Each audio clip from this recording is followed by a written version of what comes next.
ادھر یا ادھر۔ امریکہ میں 1783 عیسوی میں انقلاب آیا۔ یہ انقلاب سول وار کہلاتا تھا۔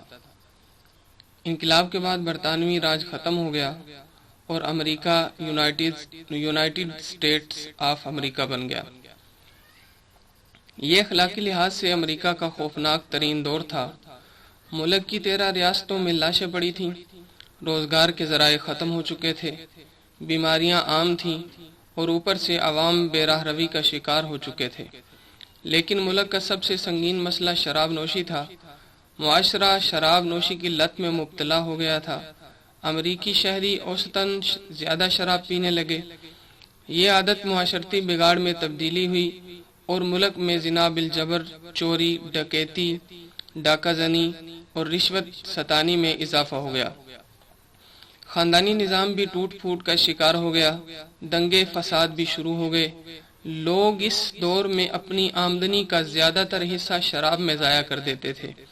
یہ حالات 100 سال تک جاری رہے، یہاں تک کہ ریاست کے لیے یہ صورتحال ناقابل برداشت ہو گئی۔ 1913 عیسوی میں ووڈرو ولسن امریکہ کے صدر بنے۔ یہ شراب کے خلاف تھے، چنانچہ انہوں نے 16 جنوری 1920 کو امریکی آئین میں 18ویں ترمیم کی اور پورے ملک میں شراب کی تیاری، خرید و فروخت اور استعمال پر پابندی لگا دی۔ ادویات میں بھی 5% سے زائد الکوہل پر پابندی لگ گئی۔ امریکی قانون سازوں نے اس فیصلے کو نوبل ایکسپیریمنٹ یا نیک تجربے کا نام دیا۔ یہ پابندی خوشائند تھی۔ امریکہ کے شہریوں نے سکھ کا سانس لیا، جرائم میں بھی کمی ہو گئی اور خاندانی زندگی بھی بحال ہو گئی۔ لیکن یہ سکھ بہت جلد عارضی ثابت ہوا۔ پابندی کے 2 سال بعد ایک نئی صورتحال سامنے آئی۔ ملک میں شراب کی سمگلنگ اور غیر قانونی فروخت کا دھندا شروع ہو گیا۔ پولیس نے کریک ڈاؤن شروع کیا تو دیکھتے ہی دیکھتے انڈر ورلڈ بن گئی۔ یہ انڈر ورلڈ گینگز میں تبدیلی اور گینگز مافیا میں تبدیل ہو گئے۔ مافیا نے کیوبا، کینیڈا، کولمبیا اور برازیل میں شراب کی بھٹیاں لگائیں اور شراب امریکہ میں دھڑا دھڑ سمگل ہونے لگی۔ امریکی نیوی نے روکا تو مافیا نے نیول افسروں کو خرید لیا۔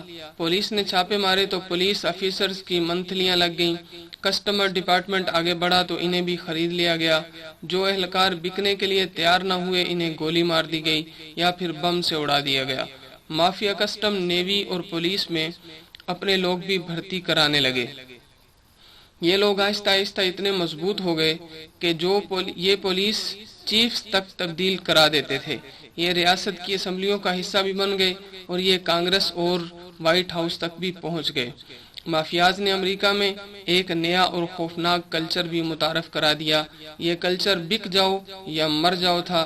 انسان کو جان پیاری ہوتی ہے، چنانچہ امریکہ کی زیادہ تر بیوروکریسی اور سیاستدان مافیا کے ہاتھوں میں آ گئے۔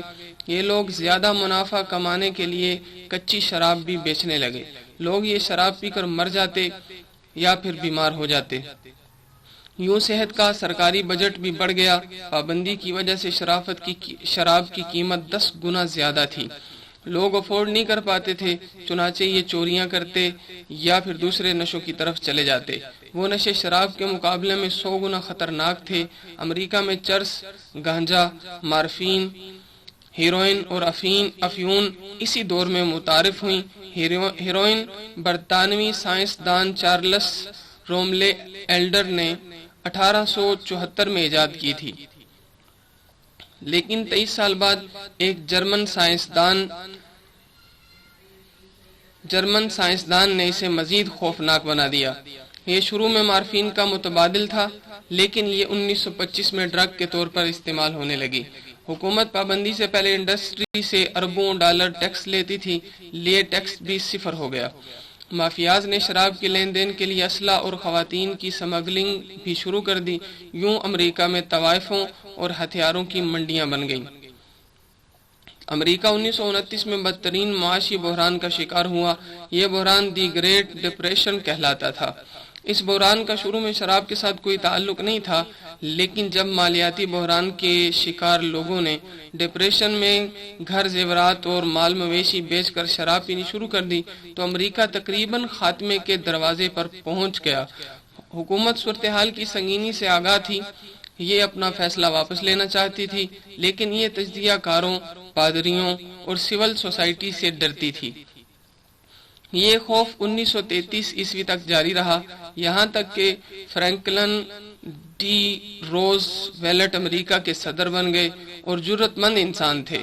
وہ مخالفت سے نہیں گھبراتے تھے، لہذا انہوں نے 5 دسمبر 1933 عیسوی کو آئین میں 21ویں ترمیم کی اور امریکہ میں شراب سے پابندی اٹھا لی۔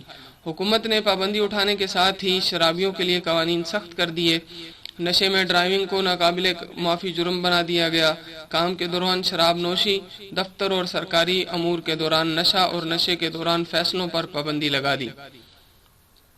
آپ کو شاید یہ جان کر حیرت ہوگی کہ امریکہ میں شرابیوں پر سیاست، پولیس، فوج اور سول ایوییشن کے دروازے بند ہیں۔ سیاسی جماعتیں شراب کو ٹکٹ اور ووٹ نہیں دیتے۔ امریکہ کے پچھلے 10 صدر نان الکوہلک تھے۔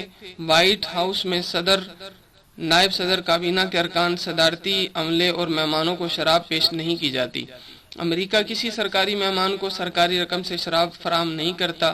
امریکہ کا کوئی استاد شراب پی کر کلاس نہیں جا سکتا، کوئی جج نشے میں فیصلہ نہیں سنا سکتا، کوئی بینکر چیک کلیئر نہیں کر سکتا اور کوئی سیکیورٹی اہلکار سرکاری اسلحے کو ہاتھ نہیں لگا سکتا، اور اگر کوئی یہ غلطی کر بیٹھے تو عہدے سے بھی جاتا ہے، نوکری سے بھی فارغ ہوتا ہے، اس کا ٹرائل بھی شروع ہو جاتا ہے۔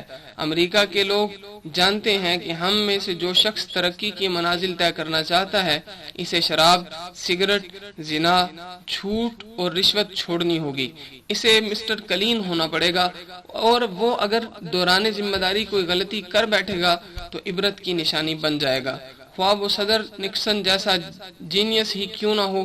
یہاں پر امریکہ کی بات ختم ہو گئی۔ ہم اب پاکستان کی طرف آتے ہیں۔ پاکستان میں اسلام بھی ہے، جمہوریت بھی اور مشرقی روایات بھی۔ ہم نے 1977 عیسوی میں شراب پر پابندی لگا دی۔ میں اس پابندی کا حامی ہوں۔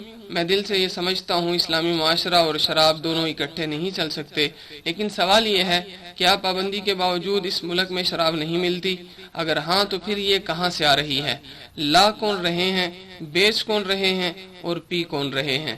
اور کیا ملک کا کوئی شہری یہ گواہی دے سکتا ہے کہ ہمارے مقتدر ترین ادارے اور مقتدر ترین شخصیات اس حرام سے محفوظ ہیں؟ حقائق تو یہ ہیں کہ ہم جس ملک میں رہ رہے ہیں، اس ملک کو سب سے زیادہ نقصان شرابیوں نے پہنچایا۔ سکندر مرزا کی شراب نوشی نے ملک میں پہلا مارشل لا لگوا دیا، یحییٰ خان کی شراب نوشی نے ملک توڑ دیا، بھٹو صاحب کے خون تو نہیں پیتا جیسے بیانات نے انہیں پھانسی پر چڑھا دیا، اور جنرل پرویز مشرف کے مخمور ساتھیوں نے انہیں وہاں پہنچا دیا جہاں سے 60,000 لوگوں کی لاشوں کی بو آ رہی ہے، اور خود آج ان کی جائیدادیں ضبط ہو رہی ہیں۔ ہمارے شرابی پائلٹس ایئرپورٹوں پر پکڑے جاتے ہیں، ہمارے جہازوں سے شراب کی بوتلیں نکلتی ہیں، اور ہمارے نام نہاد وی آئی پیز جہاز کی سیڑھیوں سے نہیں اتر پاتے۔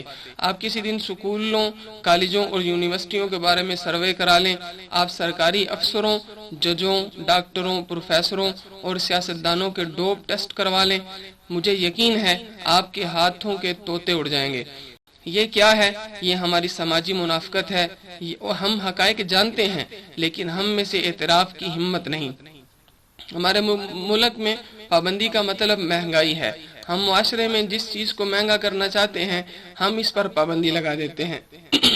ہمارے ملک میں 1977 سے پہلے صرف شرابی تھے، ہم نے اب ان کے ساتھ ساتھ ملک میں لاکھوں ہیروئنچی، چرسی، افیونی اور بھنگی بھی پیدا کر دیے۔ ہم نے تالیاں بجوانے اور واہ واہ کروانے کے لیے اپنی نسلیں برباد کر دیں۔ ہمیں بہرحال اس منافقت سے نکلنا ہوگا۔ ہمیں فرینکلن روز ویلٹ بننا ہوگا یا پھر کنگ سعود بن عبدالعزیز۔ ہمیں ملک کو دبئی، ملائیشیا، ترکی اور مصر بنانا ہوگا یا پھر سعودی عرب، وہ سعودی عرب جہاں منشیات فروشوں کے سر اتار دیے جاتے ہیں اور نشیوں کی چمڑیاں۔ ہمیں بہرحال حقائق کو فیس کرنا ہوگا، ادھر یا ادھر۔ ہم بہرحال اس منافقت سے یہ معاشرہ چلا سکیں گے اور نہ ہی ملک۔